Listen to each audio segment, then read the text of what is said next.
নমস্কার বন্ধুরা, কম্পিটিটিভের দুনিয়ায় আপনাদের প্রত্যেকে স্বাগত এবং আপনাদের সাথে আছি আমি পর্ণদীপ। আর আমরা ইন্ডিয়ান ইকোনমি রমেশ সিং থেকে আলোচনা করছিলাম। এই লেকচারের মাধ্যমে আমরা এক্সটার্নাল সেক্টরের কিছু ইম্পর্টেন্ট টপিক নিয়ে আলোচনা করব, যেমন ধরুন কারেন্টি এক্সচেঞ্জ রেট রেজিমস, তারপরে ডিভ্যালুয়েশান, কনভার্টিবিলিটি, তারপরে এফএমএস, এফপিএস, এগুলো নিয়ে আমরা ডিটেলস জানবো এবং এলপিজিটা সম্পর্কেও জানবো। আগের দিন আমরা এলপিজি সম্পর্কে একটু জানিনি, মানে একটুখানি বাকি ছিল, তো আমরা এগুলো সম্পর্কে ডিটেলস জানবো। তো চলুন ভিডিওটা প্রথম থেকে শেষ পর্যন্ত দেখুন। এটা এক্সটার্নাল সেক্টরের থার্ড লেকচার, আর আরেকটি লেকচারের মাধ্যমে কিংবা আর দুটি লেকচারের মাধ্যমে আমি এক্সটার্নাল সেক্টরটা শেষ করে ফেলবো। তো বেশি লম্বা করবো না, জাস্ট টপিকগুলো যে ইম্পর্টেন্ট টপিকগুলো আছে সেইগুলো আমি বুঝিয়ে দিয়ে যাবো। তারপর আপনি যখন বই পড়বেন তখন সম্পূর্ণ ক্লিয়ার হয়ে যাবে। চলুন শুরু করা যাক ভিডিওটা। তারপর ছোট্ট একটি রিকোয়েস্ট, এগিয়ে চলো 2.0 চ্যানেলটি সাবস্ক্রাইব করতে ভুলবেন না। এই চ্যানেলে জেনারেল সায়েন্সের সমস্ত রকমের ভিডিও পাবেন এবং এগিয়ে চলো এই টেলিগ্রাম চ্যানেলে আমার প্রতিটি ভিডিওর আপডেট পাবেন এবং দুটি চ্যানেলের লিঙ্ক আমি আমার ডেসক্রিপশন বক্সে দিয়ে দেবো। চলুন শুরু করা যাক। প্রথমে আমরা এলপিজি রিফর্ম সম্পর্কে জেনে নিই। গতদিন আমরা এলপিজি রিফর্ম সম্পর্কে জেনেছিলাম, কিন্তু আরেকটু ডিটেলসে জেনে নিই। দেখুন, এলপিজি রিফর্মস কেন করা হয়েছিল। আমি গতদিন বিওপি নিয়ে আলোচনা করেছি, ব্যালেন্স অফ পেমেন্ট, এবং তার সাথে সাথে বিওপি ক্রাইসিস নিয়েও আলোচনা করেছি। বিওপি আমরা কি বলেছিলাম, যখন কারেন্ট অ্যাকাউন্ট এবং ক্যাপিটাল অ্যাকাউন্টের একত্রে যে ভ্যালুটা বেরোয় সেটাই হচ্ছে বিওপি।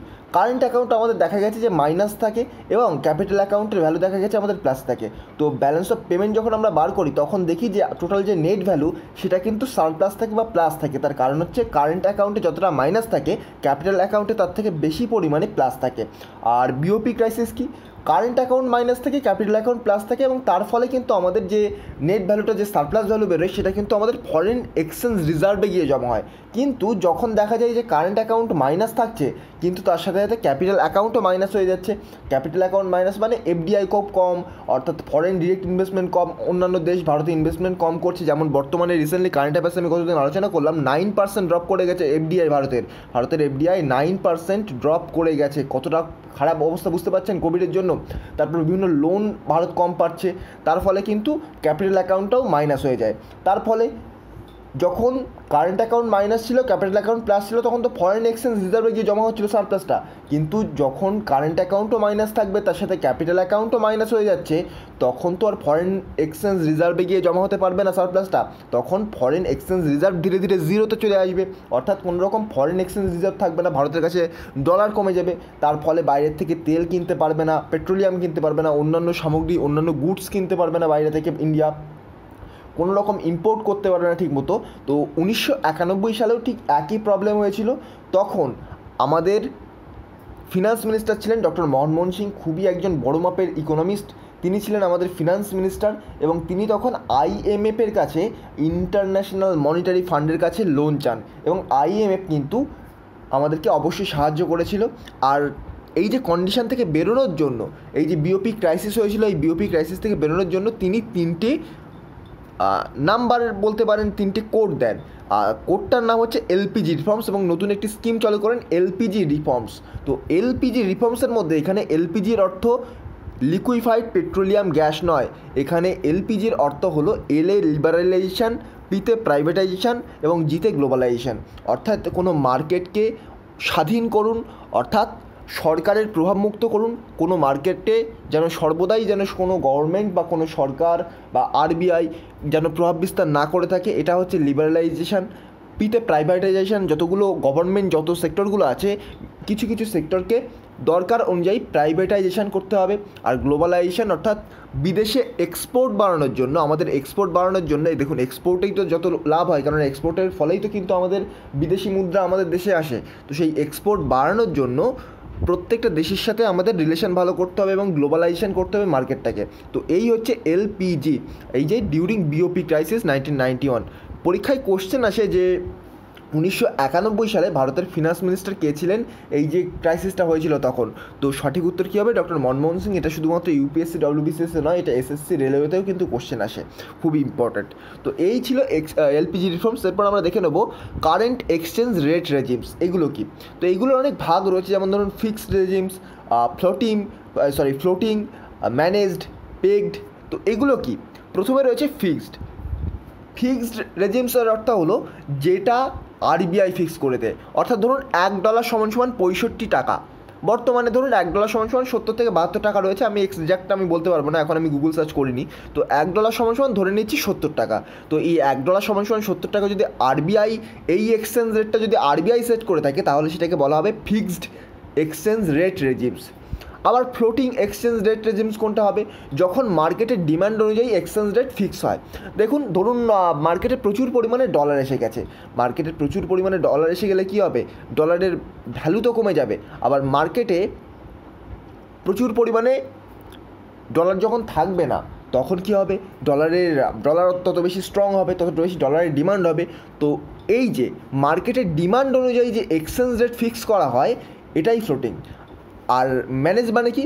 গভর্নমেন্ট এবং আরবিআই বিভিন্ন কন্ডিশন অনুযায়ী, বিভিন্ন শর্ত অনুযায়ী এই যে রেটটাকে, এক্সচেঞ্জ রেট $1 = 70 টাকা হবে নাকি $1 = 65 টাকা হবে, এটাকে কন্ট্রোল করে, এটাকেই বলা হয় ম্যানেজড। আর পেগড কি? ডলারের সাথে অন্য কোনো কারেন্সি যোগ করে বা বেঁধে দেওয়া। ধরুন আমাদের এই যে ইন্ডিয়ান রুপি, বা চায়নার ক্ষেত্রে চায়নার ইউয়ান, তো ইন্ডিয়ার ক্ষেত্রে আমি হিসেব করে নিচ্ছি ইন্ডিয়ার রুপি। তো ডলারের সাথে সাথে আমরা যদি বাইরের মার্কেটে রুপিতেও ট্রেড করতে পারি তখন কিন্তু সেটা পেগড এক্সচেঞ্জ রেট হয়ে যাবে, এবং রুপির সাথে যদি আমরা ডলারকে বেঁধে ফেলতে পারি। তো এই হচ্ছে পেগড। চারটে আমরা আলোচনা করলাম, ফিক্সড, ফ্লোটিং, ম্যানেজ, পেগড। আমি ছোট্ট একটা এক্সাম্পল দিচ্ছি। ধরুন বাইরের দেশ থেকে, আমেরিকা থেকে প্রচুর পরিমাণে ডলার নিয়ে কেউ একজন এখানে আসলো, ভারতে এসে আরবিআইয়ের কাছে সে তার ডলারটা ভাঙিয়ে নিতে চাইলো, যে বললো আমাকে ডলারটা খুচরো করে দিন, আমি এরপরে এইটা নিয়ে ব্যবসা করতে চাই। তো অন্য আরেকজন সেও আসলো আরবিআইয়ের কাছে প্রচুর পরিমাণে ডলার নিয়ে, সেও বলছে আপনি ওকে যে ভ্যালুতে দিচ্ছেন অত ভ্যালুতে দেওয়ার দরকার নেই, আমাকে $1 = মিনিমাম 60 টাকা দিন। প্রথমজন চেয়েছিল 70 টাকা, পরে এসে একজন চাইছে যে আমাকে 60 টাকাতেই দিন,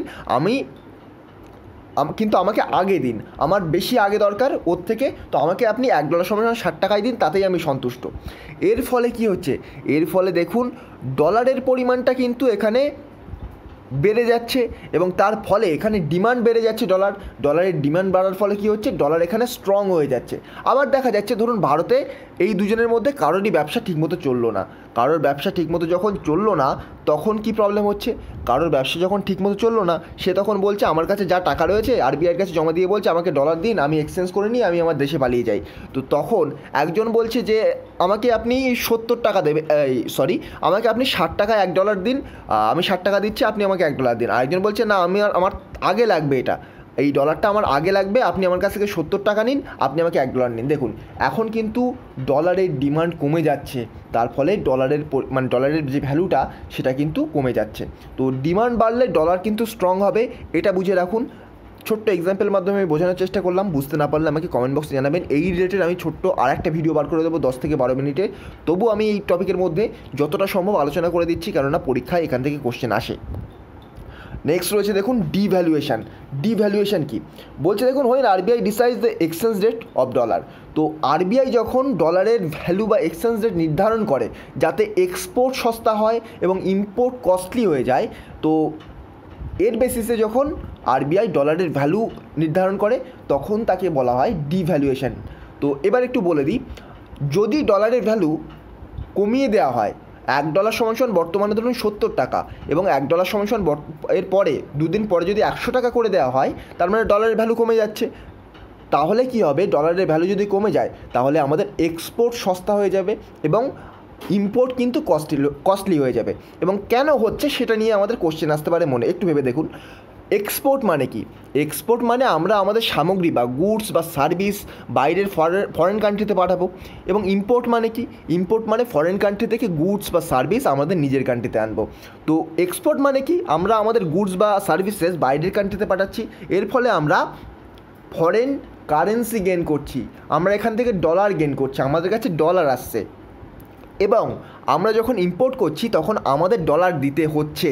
এবার দেখুন, যদি আমরা $1 = 100 টাকা করে দিই, $1 ধরুন বর্তমানে 70 টাকা রয়েছে, আমি যদি ভবিষ্যতে দুদিন পরে $1 = 100 টাকা করে দিই, দেখুন আমরা যখন এক্সপোর্ট করব তখন তো আমাদের কাছে বাইরের কারেন্সি আসবে, অর্থাৎ ডলার আসবে। তো আমরা যদি $2 গেইন করতে পারি, বাইরের থেকে $2 এক্সপোর্ট করি, তাহলে আমাদের তখন 100 গুণ 2 200 টাকা হবে। কিন্তু আমরা যদি $2 যদি প্রথমে $= $70 টাকা থাকে, $1 = যদি 70 টাকা থাকে, তাহলে আমরা যদি $2 গেইন করি তাহলে কিন্তু 140 টাকা হবে।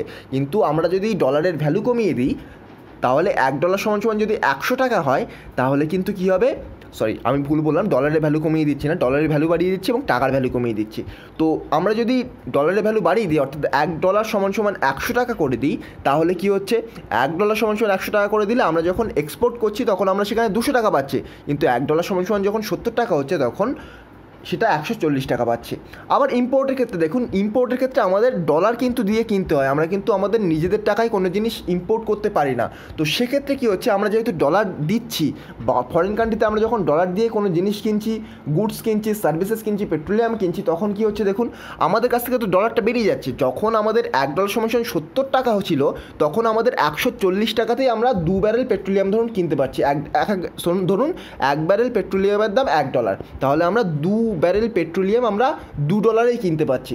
কিন্তু আমরা যখন ডলারের ভ্যালুটা বাড়িয়ে দেবো এবং টাকার ভ্যালু কমিয়ে দেবো, ধরুন $1 সমান সমান 100 টাকা করে দিচ্ছি, তখন কিন্তু আমাদের সেখানে 200 টাকা খরচ করতে হচ্ছে। এক্সপোর্টের ক্ষেত্রে আমাদের লাভ হচ্ছে, আমরা 140 টাকার জায়গায় 200 টাকা আর্ন করছি, কিন্তু ইম্পোর্টের ক্ষেত্রে আমাদের 140 টাকার জায়গায় 200 টাকা কিন্তু ব্যয় করতে হচ্ছে, এক্সপেন্ডিচার করতে হচ্ছে। তো এই জন্যেই দেখুন এক্সপোর্ট সস্তা হয়ে যায় যখন ডলারের ভ্যালু বাড়ে এবং টাকার ভ্যালু কমে, এবং ইম্পোর্ট কস্টলি হয়ে যায় যখন টাকার ভ্যালু টাকার ভ্যালু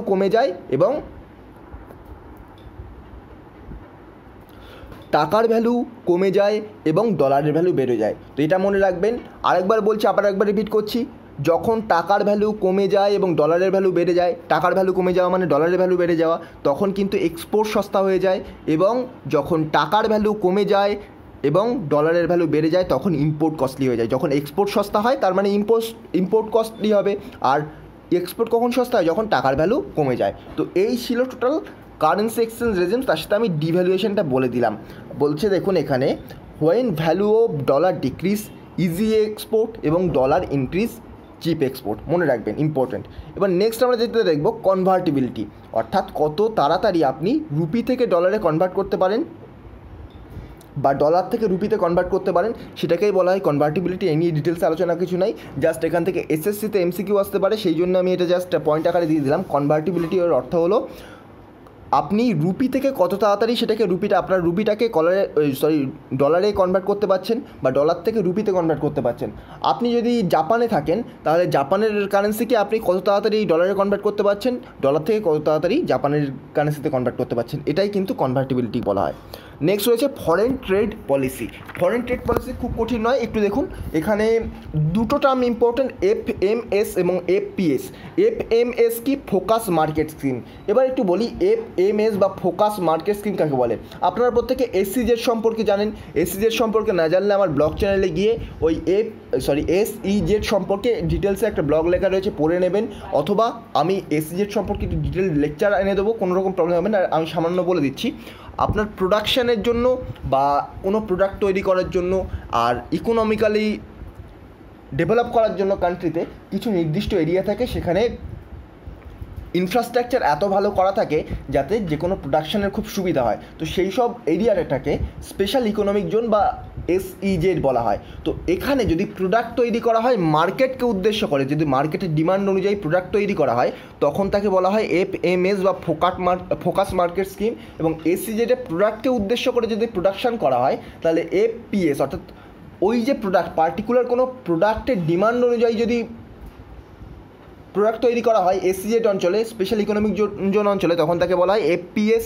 এবং যদি স্পেশাল ইকোনমিক জোন বা SEZ অঞ্চলে কোনো মার্কেটের ডিমান্ড অনুযায়ী প্রোডাক্ট তৈরি করা হয় সেটাকে বলা হয় FMS, focus market scheme. Focus market scheme মানে মার্কেটকে ফোকাস করে, মার্কেটের ডিমান্ড অনুযায়ী প্রোডাক্ট তৈরি করা হবে। এবং FPS অর্থাৎ প্রোডাক্টের জোর অনুযায়ী বা প্রোডাক্টের প্রোডাকশান অনুযায়ী এখানে প্রোডাকশান করা হবে SEZ অঞ্চলে। তো এটাই হচ্ছে ফরেন ট্রেড পলিসির মধ্যে FMS এবং FPS। তো এই ছিল ছোট্ট লেকচার। তো ভিডিওটা যদি ভালো লেগে থাকে এবং এই ধরনের ভিডিও আরও পেতে চাইলে আমার চ্যানেলটিকে সাবস্ক্রাইব করে পাশে থাকা বেল আইকনটি প্রেস করতে ভুলবেন না। তো আজকের মতো গুড বাই, পরবর্তী ভিডিওতে আমরা আবার দেখব। চলুন আজকের মতো গুড বাই, পরবর্তী ভিডিওতে আবার দেখা হবে। Thank you.